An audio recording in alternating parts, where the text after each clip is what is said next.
Welcome back to Inside Tiger Football, brought to you by Rib Crib. I'm Greg Spencer, filling in for Luke Hamilton this week, who's on his honeymoon in Greece. So we'll give Luke a shout out. I doubt he's probably not going to see this episode, I'm guessing, but hopefully he's having a good time out there. You guys are coming off a loss this week, came in with some momentum, back-to-back wins, got off to a good start in this game. It seemed kind of after the Octavian 80-yard touchdown, things kind of went downhill a little bit from there. Talk a little bit about the momentum swings and just this game in general. It was a weird night. Coaching-wise, I thought we made some decisions that, in retrospect, we shouldn't have made, so we didn't help our kids there. I don't know how well we really prepared. We're at that point where can we handle success was one of the things we had talked about going into the week, and it was fall break, and you had all those kinds of opportunities to relax, and that's the last thing you can do in a district game, especially in our league where anybody can beat anybody. We did some good things. We really played some pretty good defense in the first half. Kind of one of the turning points was straining and probably trying to do more than we needed to do, and a ball gets stripped out and they scoop and score right there before the half. Fortunately, we marched down and answered. But then we have a poor kick on kickoff, and they've got the ball midfield, and then we don't play good defense on one drive, and they're able to go down and get a field goal. Now, it was a great job by our defense to hold them to 3, but too many mistakes for a district game, even in the first half. And then in the second half, we just did not play well. We played poorly on defense. The first drive, we actually go march down, and then we've got from the 1-inch line, we're trying to QB sneak it in. And again, nothing malicious by any of our kids, but guys trying to do more than just their job. And so we stretched the ball out instead of tucking the ball and driving. When that ball's out there and we're waiting on the official to make a call, they knock it loose and scoop it up, and that's 7 points we lost right there coming out to open the half. And then I think then we're playing catch up, and guys are pressing and trying to do something to make something happen. And sometimes when you do that, you're not doing your job. Against a good team, especially against a really good quarterback that's as dangerous as that guy is, they played really well when we made too many mistakes, and it turned into one of those nightmarish games that keeps you up for 4 nights in a row trying to solve problems and figure out how do we not let that ever happen again. Yeah, and you talk a lot about, just taking care of yourselves, and you guys concentrating. But Norman North, a team that was searching for a win, but they've got a lot, played it, almost everybody on their schedule played really close, got a lot of D1 athletes. Talk about kind of just the separation. You guys are really close right now to be, 3-4, but you're, few plays here and there. Right. You're looking at 6-1. Right. And you talked about, those kind of things keep you up at night. Talk about how close this team is. I know you don't like, as a coach, kind of going over that, but it's true. But it's the reality of where we're at. The group that we have, unfortunately, isn't used to winning, so they're learning how to win. Yeah. And a lot of learning how to win, they've learned a lot of that formula and that process, but you can't ever relax. And, I think as far as the program growth of what I said earlier, learning how to handle success, that's kind of those last few inches that we've got to step into, whether that's in a game for 4 quarters or whether that's week in and week out. This one happened to be a bad time to learn that lesson. And so we're going to go respond this week. Yeah, and I think, here lately you guys have had some slow starts where you've, got the ball first, turnover, things like that. But this one, you score on the first drive. It was kind of back and forth for a while. Talk a little bit about how you kind of overcome, it felt like the first half, this week, you did a lot of good things, whereas some of those other games you guys finished really well. And I know you addressed this a little bit, but what's the difference, and how do you get this team to play 4 quarters? I think there's a lot of learning that comes from heartbreak, and so they're eager to hear, because they're a phenomenal group of kids. They really, really are, and they're hungry to be coached. They're hungry to correct mistakes and see what they could do better. Whether it's technique that was a little off. I think the biggest message is doing your job. Not pressing, especially your really talented players. You don't have to do something exceptional. We talk about doing your job, and let the big play come to us. Yeah. For example, quarterbacks, we teach them their job is to get us in 3rd and 5 or less. So that impacts their decision-making on 1st down and 2nd down, depending on where we are in the sticks. Their job is to move the sticks. If they're pressing to score a touchdown, that's when you throw interceptions. That's when you have fumbles. Your job is to move the chains. The big play will come. We have plenty of weapons that are explosive and dynamic behind an offensive line that probably played their best game.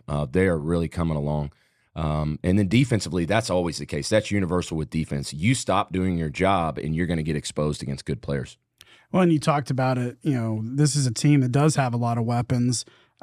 Each week we look at the stats. I mean, you guys move the ball every bit as well as they did, right? I think of the offensive total yards were pretty much imaged dead dead on there. But it's those ill-timed turnovers that are kind of keeping us, from getting over the hump. Yep. Having a first-year quarterback in Jeremiah, what's the relationship with you guys, and how are you helping him kind of get over that? Because obviously they're not all on him, but he's got to be the leader. He is the leader, and he owns it. As much as we prop him up and praise him in front of the team, he's an even keel guy. Yeah. So, even at the end, when we're down 2-3 scores, he is still chucking the ball or scrambling, and he gets us down there. He's a never quit guy. So he's also he has that type of character that I can use the example of him reaching the ball across the goal line and getting stripped out as trying to do too much. Yeah. And he's willing to be that guy as an illustration of what we're trying to teach to the whole group. So I'm extremely proud of his development, and we have a great relationship with him because of the type of young man he is. I know you guys have been kind of rotating some backs and stuff, and Octavian has dealt with some small injuries here and there. Talk a little bit about the running back situation. I think Octavian, 12 carries the other night. Is that an injury-related thing, or is it just trying to get everybody in the mix? No, it's a mixture of a lot of things. He's not really battling injuries. Occasionally he'll be gassed, after an 80-yard run, and he's also a kickoff return guy. So if he has a big return, you might have to put another back out there. He's the most dynamic, explosive guy. To be honest with you, there were a couple times where he was pressing, trying to make the big play instead of just doing his job. And sometimes when you do that as a back, it means you're patterning your feet instead of hitting it. Yeah. So sometimes if we see that he's patterning his feet, it's like, hey, give him a reset. Get Cowboy in there, get Sango in there. They'll hit it and get him recalibrated. And then as soon as he's refocused on what he's got to do, then get him back out there. So talk a little bit, Zane Matthews had a big game the other night. He was our offensive player of the game. Yeah, talk a little bit about him, but then any other guys that you feel like are just kind of getting better and better as the year goes on. Oh, Zane for sure. You forget that he's a sophomore. I forget that he's a sophomore. Yeah. He doesn't practice like a sophomore. He doesn't play in games on Friday nights like a sophomore. He has become a dynamic threat and a weapon. He seems to catch everything that you put near him. Very pleased with his development. Obviously, everybody knows about Tayshawn, and he continues to get better. What he's really growing in is taking on the role of being a full-time free safety and receiver, which is so hard. Well, and he gets a ton of attention, no doubt, when he's on offense. No doubt. Yeah. He's a physical problem, matchup problem. We've had some slot receivers that have really stepped up and developed that we're kind of back on the bottom, of that receiving core a little bit. Jaden Garcia has just become a steady, consistent. You throw him the ball on third down, he's going to catch it. He's our best blocking receiver. Obviously, Sango and Cowboy keep developing. I'm pleased with their growth every week. Our offensive line is, everybody knows they're big and they're strong and they're physical. And when you have that type of threat in the run game, because of those guys and the running backs, you're starting to get those safeties lower and lower and lower, where you've essentially got 9 in the box by the time you hand the ball off. And for them to continue to develop and be a force, I'm extremely proud of them. Talk about the tight end position. I know that's position in the past that the Broken Arrows had a lot of good tight ends. Is there anybody emerging in that room that's going to contribute more down the stretch? Well, Zeke Wilson's been the returning starter, the leader. He had a foot injury. He couldn't finish the game with a foot injury. I think John Broll's the one that I'm most excited about, how much he's taken on another two-way player role, defensive lineman and tight end. He was playing center and left guard last year. And he is so athletic that it was like, what are we doing? and we've had some O-line guys that they're finally developed physically. Yeah. So we had the luxury of being able to move him to tight end. He's got really good hands, really great instincts. And then Nathan Martin, another two-way player, he's really developing at linebacker, growing into a dynamic guy. But he comes in and fills in at tight end as well. We've got a lot of guys that rotate in that. Nick Irvine, having Ben Neal back, that's a luxury as well, not only on the defensive side, but another tight end that we can rotate in.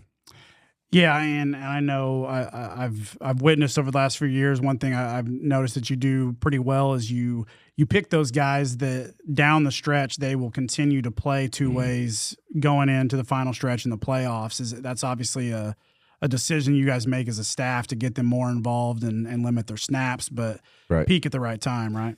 Yeah, my first year I was here, we were kind of two platooning. You had your offensive guys and your defensive guys. And you had two pretty special two-way players on that team. And then so it was just like there were only two guys that we would try to make sure we're playing both ways, but primarily one side of the ball and then, rotate them in when you could at the other side. Yeah. Going into last year, we had a program shift decision that we're going to develop every player on both sides of the ball. Okay. And so that's how they train 365 is on both sides of the ball. All through spring practice, they get equal time on both sides of the ball. And then by the time, we get to the summer, we know who, the best on each side are. But we don't wait till the playoffs to start playing guys both ways. That's just become who we are. Gotcha. All right, that's it for the offensive talk here on Inside Tiger Football. We'll be back after these commercial breaks. You're watching Inside Tiger Football, brought to you by Rib Crib. Hey, Broken Arrow fans. Score big with TTCU Federal Credit Union's School Pride Card. Each time you use your card, we donate to Broken Arrow Public Schools, adding to the $2.5 million we've given statewide. TTCU, where members are raving fans.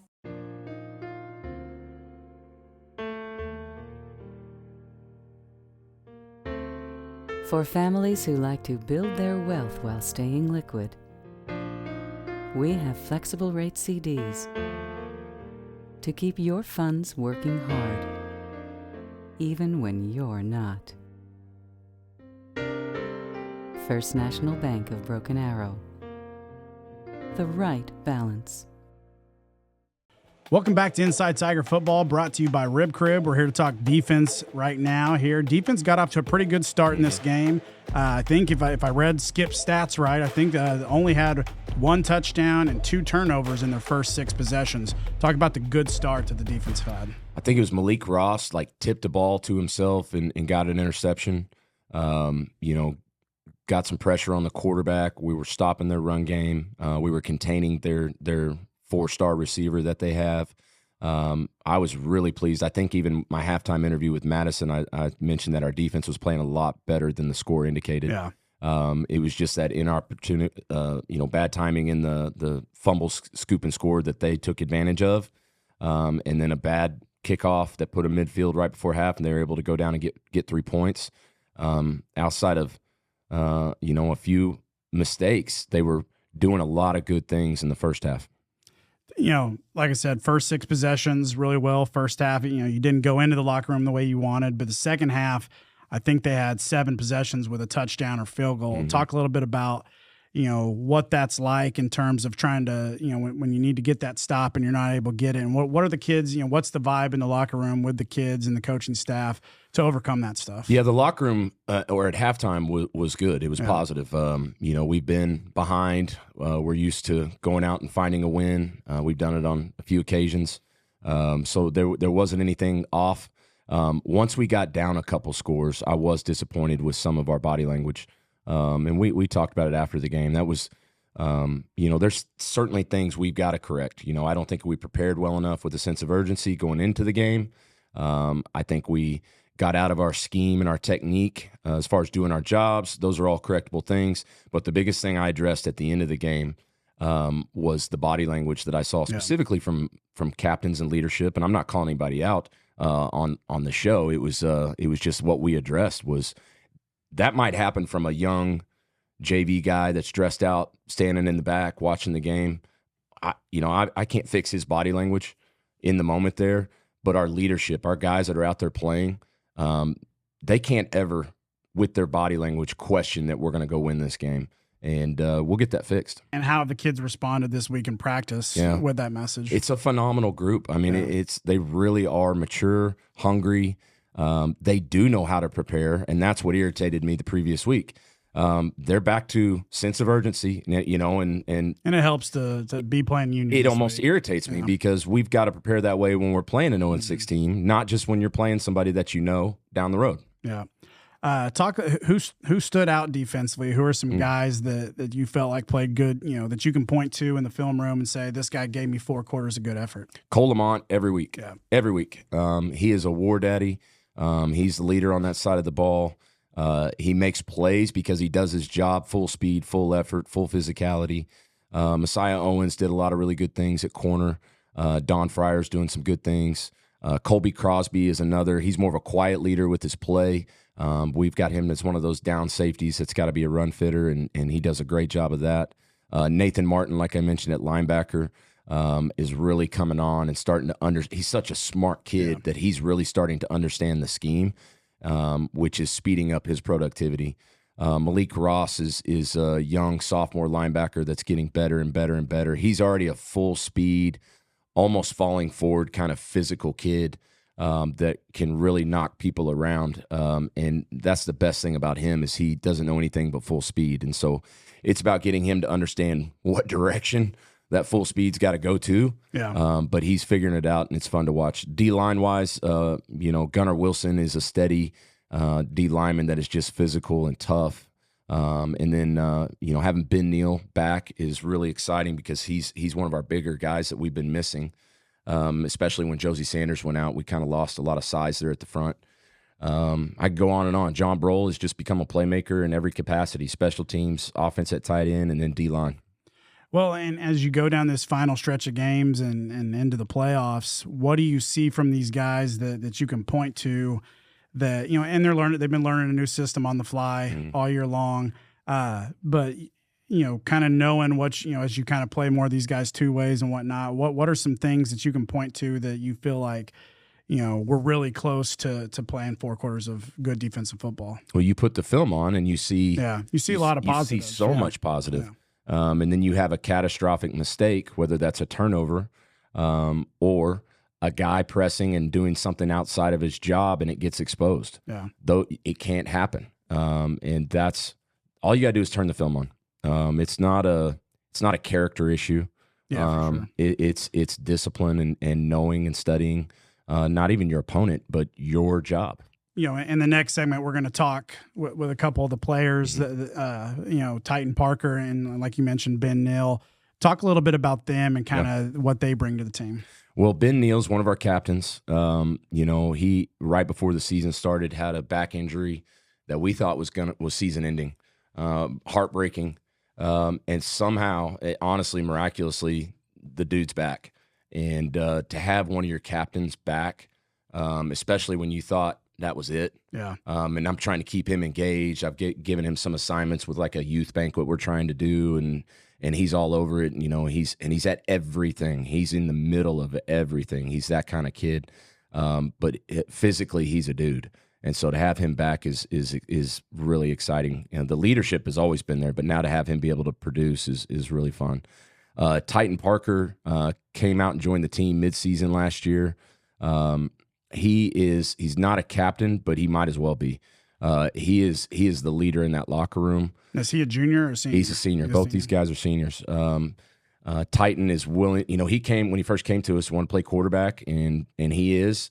But there's a couple guys that are ahead of him. You know, he came out late, and so just at quarterback, you're a little behind. Yeah. And then was willing to go do anything and everything he could. So he's also playing linebacker. He's on, it seems like, every special team. But even more than what he's doing on the field and what he's willing to do on the field, it's what he does with our teammates. I mean, you talk about a spiritual leader, to be honest with you.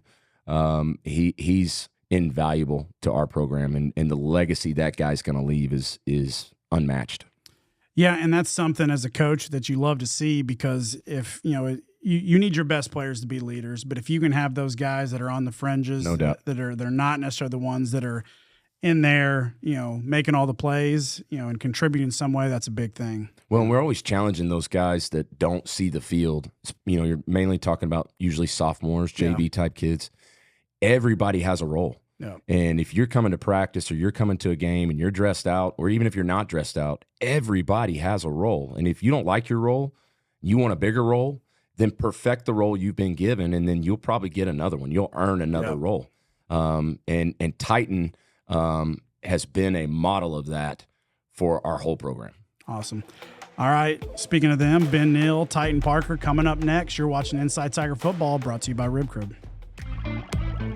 Shields is now open at the Woodland Hills Mall in Tulsa, and we can't thank you enough for the warm welcome. Whether you love the great outdoors, sports, or fashion, Shields has something for everyone. Our passionate and knowledgeable Shields experts are excited to welcome you to explore thousands of brands and premium products. From our golf simulator, service shop, archery lanes, and more, we're ready to get you fitted with the best gear for you. We can't wait to see you at Shields.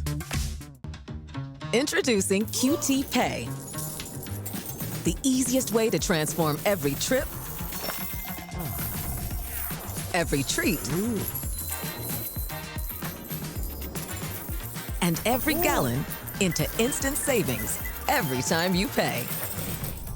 All within the QT app.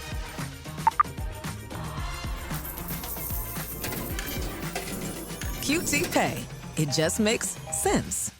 Hello and welcome back to Inside Tiger Football. It's now our players segment. I'm here with Ben Neal and Tytan Parker. How are you guys doing? Good.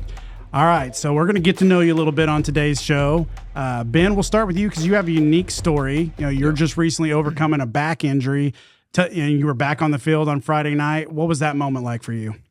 Oh, it was great. I've been waiting for it ever since I got injured. I've been sitting out for like 1.5, almost 2 months, and man, that's what I've just been dreaming of. I've had dreams about it. So talk a little bit about in terms of give us a little bit of the timeline of the back injury, kind of when it happened, when you knew. You talk, off air, we were talking about how you woke up one day and kind of felt like an old man. What's that like going for a 17, 18-year-old kid? Yeah, it was at the end of fall camp, just before the season started.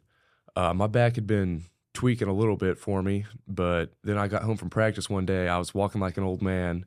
I got up the next day. I was thinking it was going to go away. Got to practice, couldn't run, and I was out for 1.5, 2 months. So kind of going through the rehab process, I know, being down there on the field every Friday night, I see you as one of the captains walking out there. What's that like, kind of knowing you just got to kind of keep waiting each week to get on the field and actually put the pads on? It was pretty hard.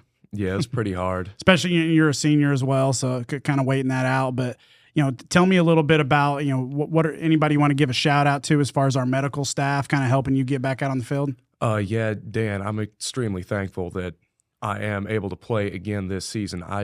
He told me it wasn't a guarantee that I'd be able to play again, but here I am.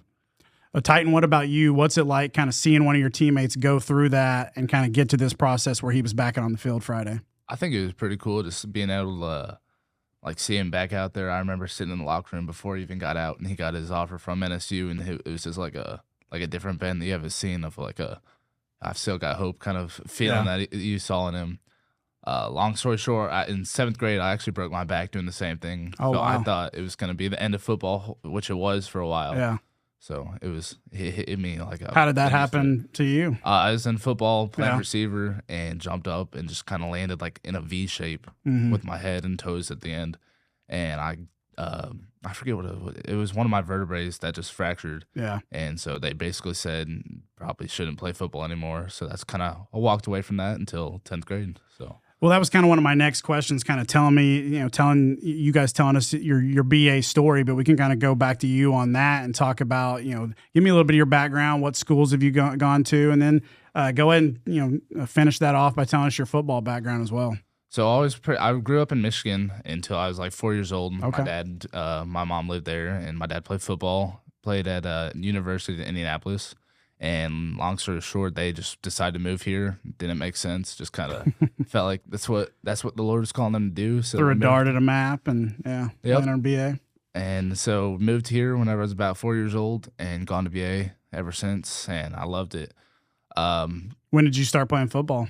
I've always played football until 7th grade, like I said, and broke my back, and I was like, all right, well, that sucks. And moved to basketball until it was freshman year, and I just felt like I'm supposed to go back. So actually, I emailed Coach Blankenship, and I was like, hey, Coach, like, can we sit down? Feel like this is something I'm supposed to do. Emailed him, had a meeting, and I was actually set to join the team the next day. And I just kind of felt myself just like talk me out of it. Just like doubts started creeping in. There's no point in doing that kind of stuff. And I just talked myself out of it. Waited a whole nother year. And I remember Coach Blankenship, he was talking, it was a dodgeball at Battle Creek Church. And I just felt like in that moment, like this was something like I'm supposed to do. So emailed him again, had another meeting. I was like, all right, Coach, I'm for real this time. Let me come back on the team. And thankfully he gave me that opportunity. And it's been cool just seeing what like someone like me that doesn't like doesn't feel the whole lot besides like special teams, but still being able to like use your purpose and use your influence. Very cool. To do other people. Yeah, and that's one of the things Coach mentioned in his emails, talking about how much of a leader you are in terms of special teams, and talk a little bit about your teammate here and kind of what he does, and if you guys bonded over the back injuries, or was that something you just learned just now? Oh, that's something I learned just now. I remember I had a math class sophomore year with him, and he played basketball. I didn't know if he was ever going to play football for us. But then one day he showed up, he tried out, he was a QB, and he just kept progressing, kept working. His work ethic was incredible. Every day I see him in the weight room, he was going hard in conditioning, he was going all out. And now he is where he is now. He's in practice, he's working his way up with the linebackers. He's starting on a whole bunch of special teams, and proud of him. Very cool, very cool. So Ben, tell us a little bit about your story. What BA, how you ended up here? Were you born here? Are you a BA lifer? Yeah, I was born here. Never played any football growing up. I always played soccer. Oh, nice. Until about sophomore year, and then Coach Allen actually, he came and talked to me, and he was, hey, you're a decently tall kid. You should come play football. Which many football coaches do. They tend to scope out the campus and be like, all right, who's that athletic kid not playing football? Yeah, so I came. I weighed 160, 170 pounds. Now I weigh about 230, 240. He bulked me up. It was great. And Tytan said that you're committed to NSU. Is that right? Or you're wanting to go to NSU? I think so. Yeah. I don't want to make your commitment status on the show, but tell us, talk a little bit about your team in general in terms of, who are some guys on the team that maybe, who's the funniest guy in the locker room, that kind of thing. Funniest guy in the locker room? I'd have to say Zane Matthews. That dude is Zane Matthews. He's got that sophomore kind of feel to him, but he cracks me up every single time I see him talking. You got another candidate there? Or? Another candidate? Probably Alex Fogel. Yeah. What about coaches? Who's the funniest coach on the squad? Funniest coach? Ooh. Gorman. Coach Gorman. Yeah, he seems like a funny guy. I'd have to go Coach Lucero. He's always kind of in a joking mood. It's pretty funny. What is something about what's Coach Blankenship's most common saying that you guys hear a lot? 1-0. 1-0 each week. And what's, not to get you in trouble, but what's something about him in a positive way that maybe people don't know about him? I'd say he's got a heart for not only the game, but the people. I think oftentimes people see him as, he's just a head coach, but like you don't see like how much he's doing behind the scenes and how much he truly does care for his players. And like the recent years, like it hasn't reflected like how much he's put into the program, but being able to like look back and see how much he's really cared about, how much he's pushing everybody, like not only in football, but real life skills that he's trying to teach everybody. Very cool. He does so much more than even we know. I mean, every time we come up here, he's always up here sitting at his desk, doing something productive, having meetings. It's always something productive, working in the right direction. All right, so you guys got Union this week. That's obviously a rival game, one of our key rivals that we have each year. It's on the road at Union, which it seems like schedule-wise that we just keep going back to Union here lately. I don't know what's up with that. But talk a little bit about that rivalry and what you guys are most excited about this game on Friday. I think we have an advantage over them just because we know, with our defense that they're, Coach Holly, that they've picked up some of the stuff from him. Yeah. They run some of the same. We've been practicing it all week. We've discussed it multiple times. We're watching it in film. We know their blitzes. We know what they're going to do. We know their players, their numbers, their size, their height. We know everything about them. Tytan, anything to add to that? Yeah, I'd say the blitzes. I mean, obviously we run pretty much the same defense, a little bit different coverage-wise, but same blitzes, that kind of stuff. Players, I say we match up real well against them. We're going to be targeting the safeties. Outside receivers, corners are pretty good, but I think our receivers are better. We're better up front. We've got better skill players, so I think it's going to be a fun game. All right, good deal. So before I let you guys go, we got a few rapid-fire questions that I'm going to go. So just give me your quick answers, and we'll just have some fun with it. All right, here we go. YouTube or Netflix? YouTube. Netflix. All right. TikTok or Instagram? TikTok. Instagram. Favorite movie? All-time favorite movie. If you had to watch it over and over again. I have to go Top Gun, the new one. Maverick. New Top Gun. It's a good one.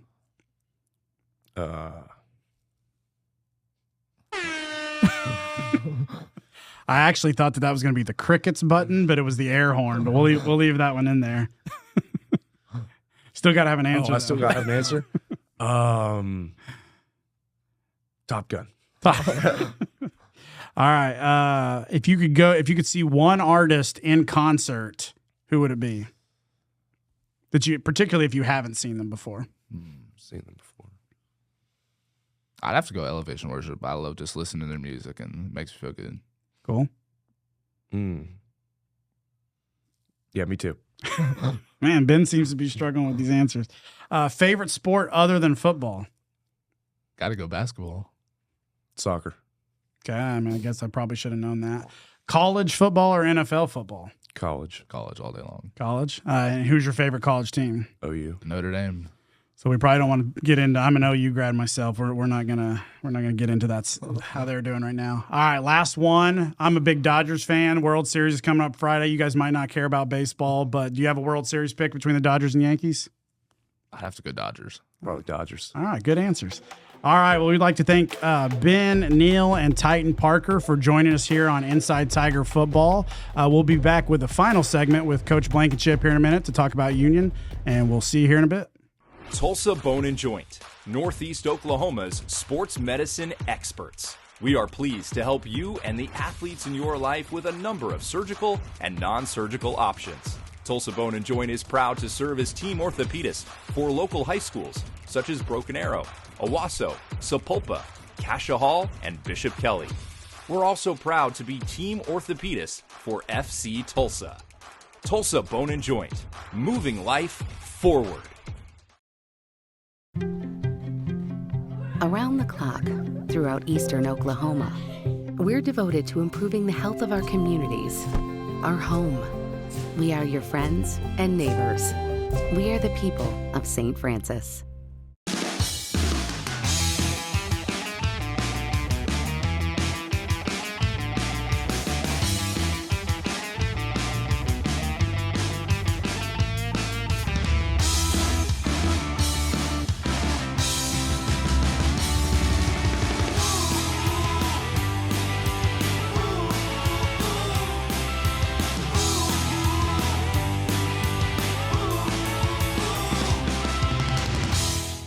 At Ascension St. John, you'll find advanced heart care, brain and spine care, and personalized cancer care.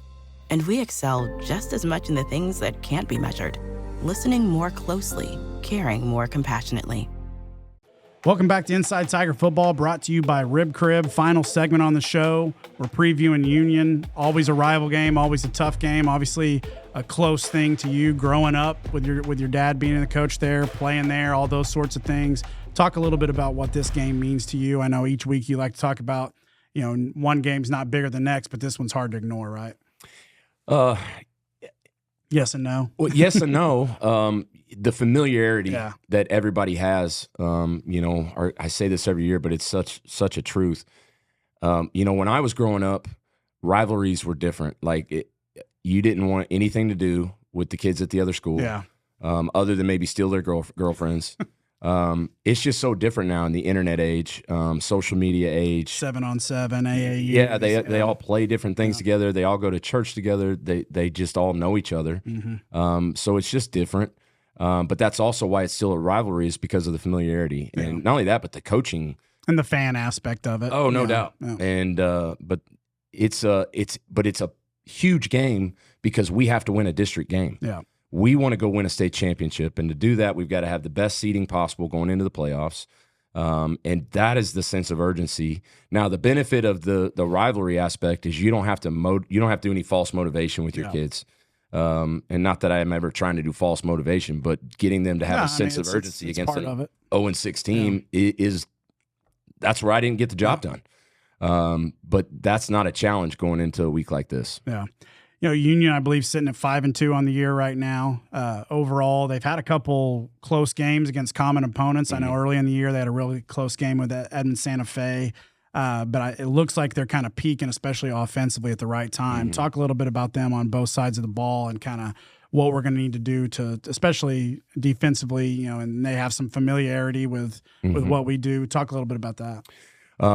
Everybody knows about their quarterback. He's elite. He is special.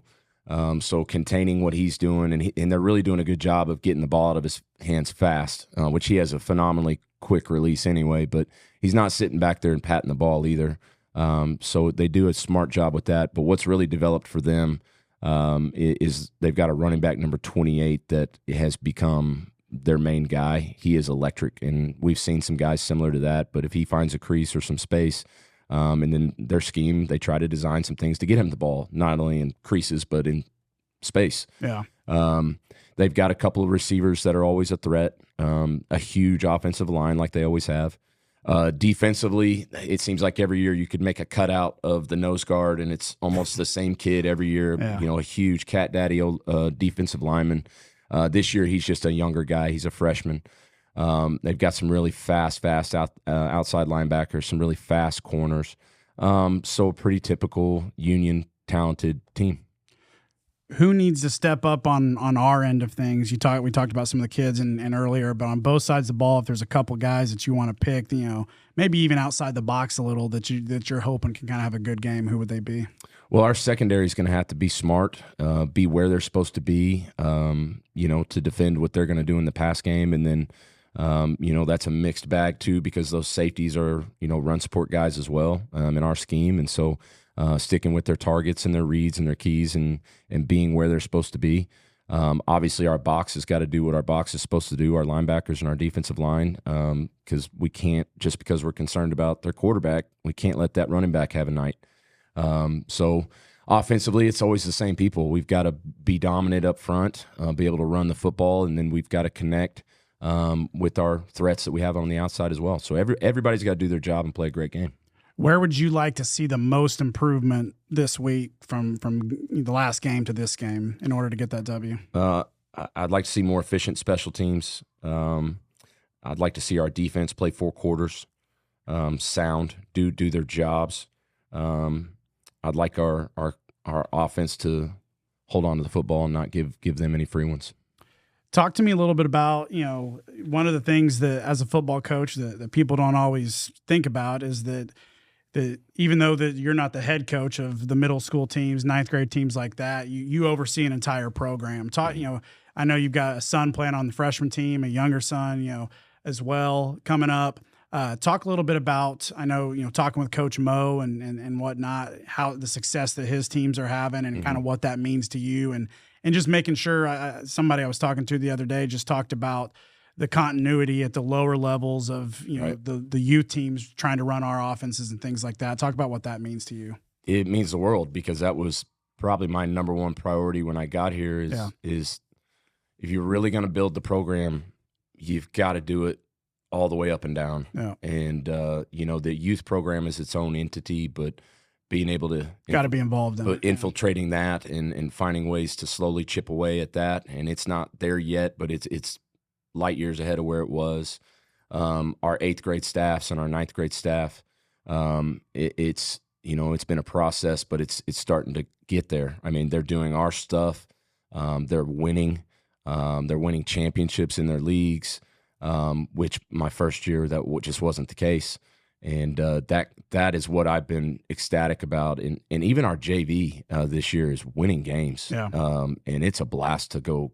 Sometimes JV games can be kind of challenging to go coach, and they're an absolute blast this year because we're winning and we're dominant at times. It's a lot of fun. All right, well, that's Josh Blankenship, Broken Arrow Union coming up Friday night down the road here at Union Tuttle Stadium. Be sure and watch it. Come on out. I know it's a game that usually just has a great crowd on both sides of the ball. Or both sides of the stadium. I think the last time we played there, we may have had more fans there than they did. So, and I don't think either band is going to be there. I think they're doing some competition. Be a nationals. So right. we need fans for sure. Come out and pack it. If you can't make it, we got you covered on ArrowVision. Coach, thanks for being here this week. Luke will be back, I think, maybe next week. I'm not sure when he gets back, but thanks for watching Inside Tiger Football, brought to you by Rib Crib.